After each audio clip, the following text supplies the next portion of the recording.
ഒരാൾ അറിയരുത് നിന്റെ കയ്യിലാ ലോക്കറിന്റെ താക്കോലുണ്ടെന്ന്. അതിന് താക്കോൽ എന്റെ കയ്യിലില്ലല്ല. എടാ മരുന്ന് ഡബിക്കുള്ളിൽ നീ അത് എടുക്കുമല്ലോ. എടുക്കണേ? പിന്നെ നിന്നോട് ഇത്ര നേരം പറഞ്ഞോണ്ടിരുന്നത് എന്താടാ? മരുന്ന് ഡപ്പി.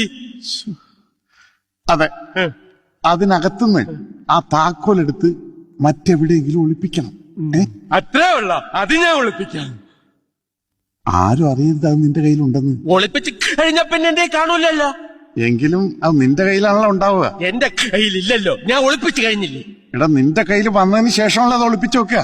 ഒളിപ്പിച്ച് കഴിഞ്ഞ പിന്നെ എന്റെ കാണൂലല്ലോ. എടാ കഴുത താക്കോൽ എവിടെ നിനക്ക് അറിയില്ലേ? മരുന്ന് ഡപ്പിയില്ലേ? ഇപ്പോഴല്ല, പിന്നെ അത് അവിടെ നിന്ന് എടുത്തതിന് ശേഷം. അപ്പൊ എന്റെ കയ്യില്, പിന്നെ ഞാനത് ഒളിപ്പിച്ചു വെക്കുമല്ലോ, അപ്പൊ എന്റെ കയ്യില് കാണൂലല്ലോ. എടാ നിന്റെ കയ്യിലുള്ളത് കൊണ്ടല്ലേ നീ അത് ഒളിപ്പിക്കുന്നത്.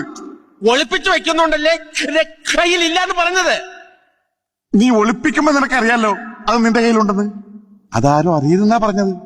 എന്റെ കയ്യിലുണ്ടെങ്കിലല്ലേ അച്ചായ എന്റെ കയ്യിലുണ്ടെന്ന് ആൾക്കാരറിയൂ. എന്റെ കയ്യിലില്ലല്ലോ, ഞാൻ ഒളിപ്പിച്ചു വെച്ചില്ലേ. ഇപ്പൊ താക്കോൽ അവിടെ ഉണ്ട്. മരുന്ന് ഡപ്പയില്. അവിടെ വെച്ചേക്ക്, അവിടെ വെക്കട്ടെ, അവിടെ വെക്കട്ടെ, അവിടെ വെച്ചേക്ക്, അവിടെ വെച്ച്. പോ. എന്താണ്? അപ്പൊ അതെടുത്ത് എവിടെയെങ്കിലും ഒളിച്ചു വെക്കണ്ടേ? വെക്കണം. അതവിടെ നിന്ന് എടുക്കുമ്പോ നിന്റെ കയ്യിലുണ്ടാവും. ആ, അത് നിന്റെ കയ്യിലുണ്ടെന്ന് മറ്റാരും അറിയരുതെന്നാ അച്ചായൻ പറഞ്ഞത്. ഒളിച്ചു വച്ചാ പിന്നെ എന്റെ കയ്യിൽ കാണൂലല്ലോ. ഇതാ പറഞ്ഞത് അച്ചായൻ മണ്ടനാണെന്ന്. വെറുതെ അല്ല ജയിലിൽ കിടക്കണത്.